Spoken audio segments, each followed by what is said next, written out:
In this video, I'm going to be talking about how the Laplace transform makes it easy for us to combine systems together in a block diagram. We learned previously that instead of modeling one system all at once, sometimes it can be easier to split it up into parts. And when we split it up into parts, what we do is we take a system 1 that has an input and it has an output, and then we take a second part of the system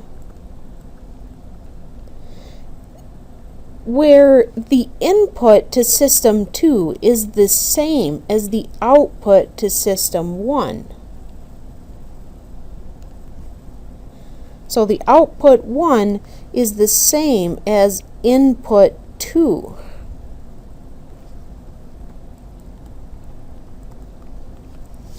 We did this in problem set 2 when we were trying to model the helicopter.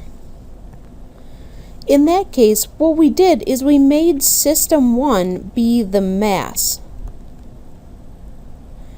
That was the mass of the helicopter body. The input to this system, I would just put these in the wrong order here.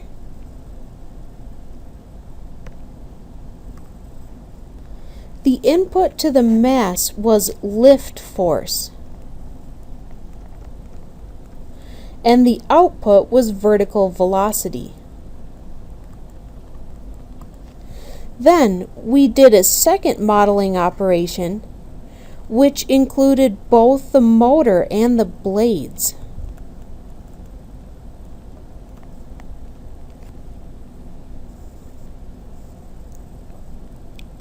For it, the input was voltage,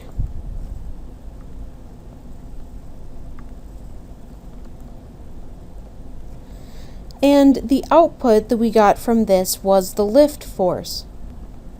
This allowed us to model each of these two systems separately and then later combine them together. However, this was a little bit complicated because if you remember from that problem, we had to take our first equation, solve it for a variable, and then take the derivative of that variable and then plug both of those equations into the other equation that we had. It ended up being kind of messy. Now, with knowing the Laplace transform, we can do this kind of an operation much simpler, and I'll show you why that is. Remember that a transfer function is an equation that is in the form of output divided by input. So if we had the Laplace transform of the equation for motor and blades, we would have this in the form of lift force as a function of s, because we would have the Laplace transform, divided by the input, which would be, I'll say, motor voltage as a function of s. Then, for the mass, we would also have it as a transfer function with velocity as the output. I'll say v with no subscript represents velocity, divided by its input, which is the lift force.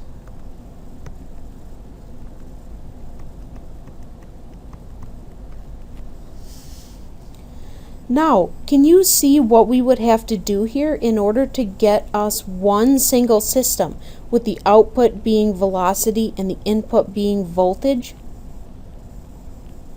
We wouldn't have to solve an equation for anything, take the derivative, and plug it into something else. Instead, we could simply multiply together these two systems.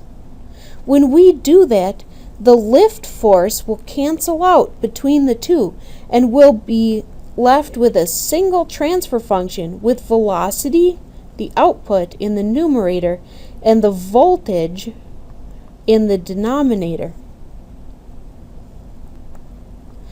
In other words, If we first take the Laplace transform of our differential equations, we don't have to go through this whole process of substituting one system into the other system.